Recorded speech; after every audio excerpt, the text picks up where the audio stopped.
Hello, Lincoln Park. This is Terry Dangerfield, and this is my vlog dated November 9th, 2018. Today, I want to speak about consequences. As you all know, we are all actively engaged in truly becoming a trauma-informed and resilient-focused school district through the Resilient Schools Project.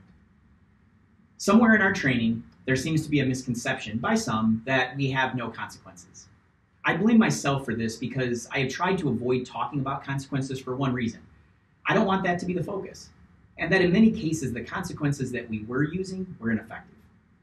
I just wanted us to focus our energy on learning why the behavior was happening, things we can do to change the behavior, and most importantly, do what is best and right for the student.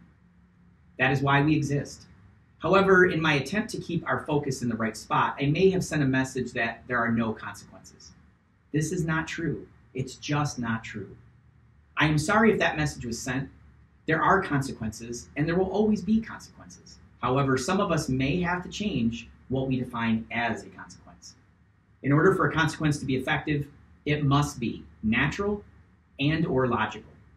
It cannot be illogical. If the consequence is natural or logical, it is vastly more effective if a chance to restore or an opportunity to learn from it is attached. An easy example would be a student throws their fidget. Consequence, they lose their privilege to the fidget.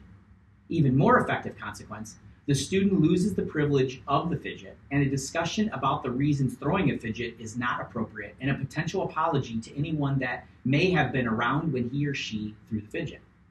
Another example of a natural or logical consequence would be a student puts graffiti on their desk. Consequence, the student cleans the graffiti off the desk. Even more effective consequence, the student cleans the graffiti and apologizes to the maintenance staff or teacher for what they did to the equipment. Now let's consider the use of an illogical consequence in these two examples. Would it have made sense to suspend the student for throwing the fidget? Would having the student stay home, lose instruction, and the support of all of our school staff be a logical consequence? How would this support the student learning from this choice?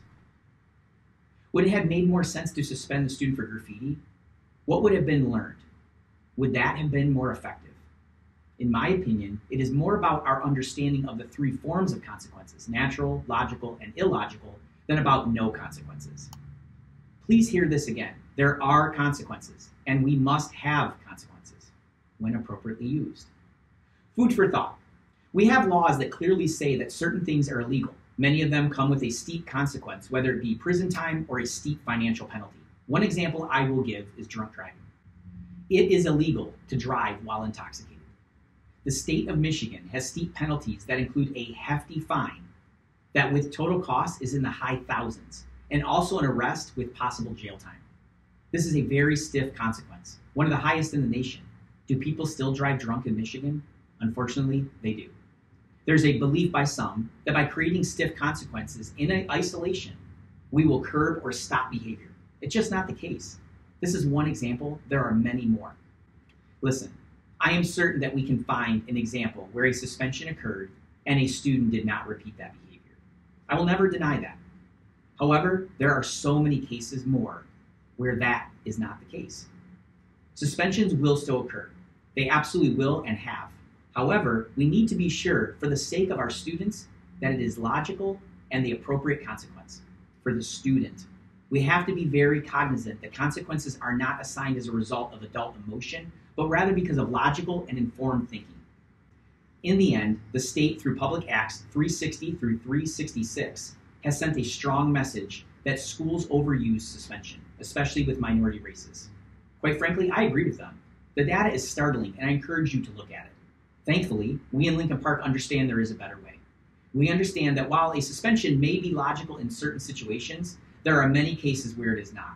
We understand that by being trauma-informed, we know that behavior is learned and that it is communication. We use the behavior as a symptom that is telling us something deeper. We understand that once we identify this deeper cause, we can use a resilient, focused approach to help that student learn a new behavior that is appropriate. This has to be the core belief of our educators. We must have that mindset that it is not the consequence that will change the behavior, but instead the use of a natural or logical consequence in tandem with a culture of supports that encourages and strengthens the areas of the circle of courage, which we identify as the basic social and emotional needs for our students. Said more plainly, it takes much more than a consequence in almost every case to change behavior. I will have more about this topic in future vlogs, but I wanted to touch base with all of you and start this conversation. Thank you all for your tremendous efforts, and thank you for your support of our students. It is my absolute pleasure to have such amazing people working on behalf of Lincoln Park. Very proud of all of you. Have a great week, and go Rails.